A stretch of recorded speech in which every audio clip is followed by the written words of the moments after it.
bonjour, alors on commence fort, on commence avec ce 10 de bâton. Là on va vous demander de persévérer, beaucoup de travail. Vous allez peut-être prendre des choses en charge supplémentaires, beaucoup de responsabilités pour vous, et bien il va falloir travailler sans relâche. Peut-être vous faire aider, parce qu'il va vous falloir une bonne dose d'énergie et de courage en ce mois de novembre pour bien continuer dans vos projets. Pourtant, le 10 de bâton annonce la ligne d'arrivée, donc effort soutenu, patience. Ne vous épuisez pas, hein, parce que vous risquez d'être épuisé. Et bien, s'il y a des entreprises difficiles, bien, s'il y a beaucoup d'efforts à déployer, faites-vous aider. Le 10, eh bien, c'est un cycle qui se termine pour un renouveau, donc courage, patience, encore des efforts comme je le dis, mais le 10 va vers la plénitude, l'accomplissement. Donc vous avez un tournant majeur dans ce mois de novembre. Avec le jugement, vous êtes à la croisée des chemins. Alors je voudrais tout de suite annoncer que je fais un concours pour une voyance gratuite avec moi. Je vous invite à vous abonner si ce n'est fait, à marquer en commentaire que vous participez. Le jugement, c'est répondre à l'appel de sa mission de vie. Vous êtes à la croisée des chemins. On l'a vu déjà avec le 10 de bâton qui disait un changement de cycle.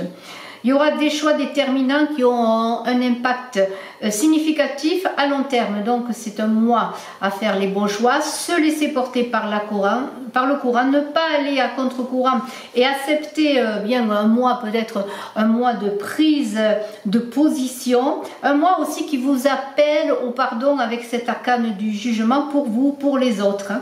Il y a une idée de faire des gestes de bienveillance et être encore une fois dans le lâcher prise.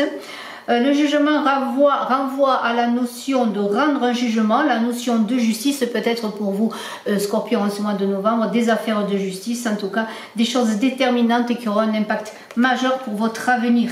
Nous avons ensuite dans vos souhaits, c'est ce 3 de denier qui est là. Ce 3 de denier parle de collaborer, de grandir.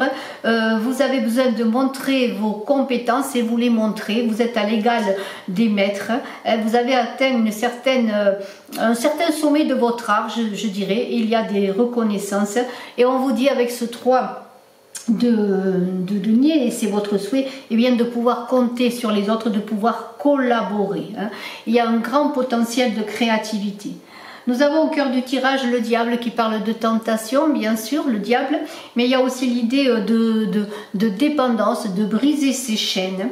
C'est une idée de choix, hein. C'était l'idée là encore d'arriver avec le diable devant un choix important, on l'a vu avec le jugement, une question, je dirais presque de vie ou de mort. En tout cas, si vous avez des peurs et des appréhensions, si vous êtes dans le côté émotionnel exacerbé, eh bien on vous dit de faire avec ce 15 qui est un 1 et un 5 qui fait 6, qui est les amoureux dans le tarot de Marseille, de faire le choix. Ne doutez pas de vos capacités.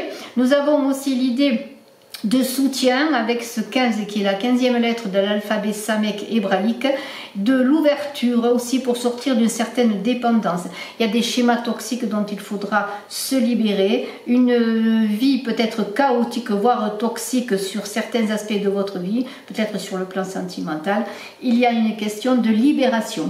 Nous avons une reine de feu qui est le défi de ce mois. La reine de feu qui est la reine de bâton est une reine empathique. Alors êtes-vous charmante, capable d'un amour profond, d'un intérêt sincère pour les autres. Il y a l'idée d'être dans l'équilibre intérieur et extérieur, de trouver cet équilibre. C'est en lien avec la papesse. Il y a une force et un pouvoir qui va vous animer, qui va vous permettre de convaincre, de séduire, et c'est une invitation au dialogue. Nous avons sur le plan sentimental le hiérophante qui respecte les traditions, c'est le pape. Le pape trouve donc sa source d'inspiration dans les traditions, il est gardien de la tradition, il est guidé ou peut-être accompagné, peut-être avez-vous besoin d'être guidé, peut-être avez-vous besoin sur le plan sentimental de trouver en quelque sorte un mentor, l'autre qui pourra vous aider, vous soutenir. Alors si vous êtes en couple, c'est cela que vous cherchez, mais si vous êtes célibataire, c'est cela aussi. Il y a l'idée aussi de prendre conseil pour sa vie sentimentale. Il y a l'idée bien de continuer à affectionner l'ordre établi, mais il y a l'idée aussi d'avancer vers son propre devenir.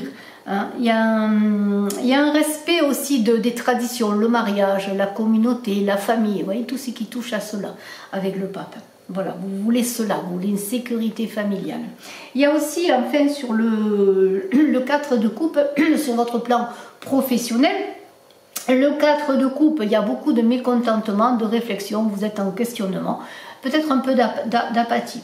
Il y a un repli sur soi, vous avez perdu confiance peut-être en vous sur le plan professionnel. N'oubliez pas que vous êtes au sommet de votre art, on l'a vu, avec le 3 de denier. Donc ayez confiance en vous. S'il y a un certain vide pour certaines personnes qui cherchent du travail, pour certaines personnes qui ne sont pas bien au centre de leur communauté professionnelle, eh bien il y a une idée avec ce 4 de bâton, de sortir de son mutisme, de sortir, d'ouvrir les yeux sur la vie, sur ce qui se passe autour de vous en fait. Hein. Il y a des choses qui arrivent, des cadeaux inattendus peut-être. Alors soyez là, remettez-vous dans le courant pour votre vie professionnelle et puis réévaluez votre situation, vos compétences. Il y a sur le magicien pour votre vie intérieure quelque chose qui se passe comme l'idée de faire appel. Alors le magicien est naïf, il est joueur, hein. C'est le battleur, c'est le premier arcane du tarot de Marseille. Mais avec ce magicien, il y a l'idée de se connecter à son yin, à sa capacité féminine. Il y a une idée de réaliser votre potentiel, de réfléchir aux meilleurs moyens d'évoluer dans votre vie intérieure, dans votre vie personnelle. Alors là, il y a peut-être l'idée de se faire confiance, de garder son âme d'enfant. C'est peut-être cela qui va vous permettre d'être au top, je dirais, dans ce mois, pour voir les choses sur leur côté positif. Hein. Et puis, ne pas avoir peur de prendre des risques, c'est cela. Hein. Il y a une idée aussi de vous connecter avec la source divine, hein, avec cet enfant intérieur qui est en vous, pour manifester vos projets dans la matière. C'est cela aussi que ce beau magicien, ce beau battleur.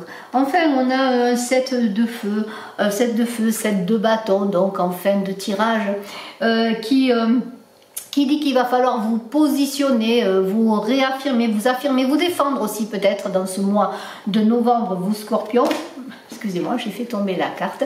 Beaucoup de progrès accomplis, mais beaucoup de choses à faire encore. Alors pour ceux qui désirent une consultation en privé, je suis à votre disposition. Mes coordonnées sont dans la vidéo. Et on continue avec ce bâton là, ce 7 de bâton, qui dit que bien vous êtes dans un combat.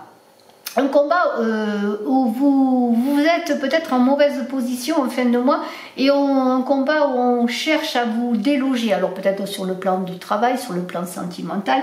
Il va falloir vous défendre avec toute votre vigueur, bien vous positionner, prendre votre place. C'est un peu dans ce mois de novembre ce qu'il faut pour vous Scorpions, c'est prendre votre place. Hein, voyez, ne pas avoir peur de ce que vous êtes, être en osmose avec vos compétences, avoir confiance en vous, c'est cela, hein, vous avez des compétences. N'ayez pas peur, si vous avez des difficultés, que ce soit dans votre vie personnelle, dans votre vie sentimentale, familiale, dans votre travail, eh bien repartez au combat, montrez ce que vous êtes, montrez ce que vous valez, défendez votre position, c'est cela en fait. Je vous souhaite le meilleur, vous Scorpions, un très beau mois de novembre.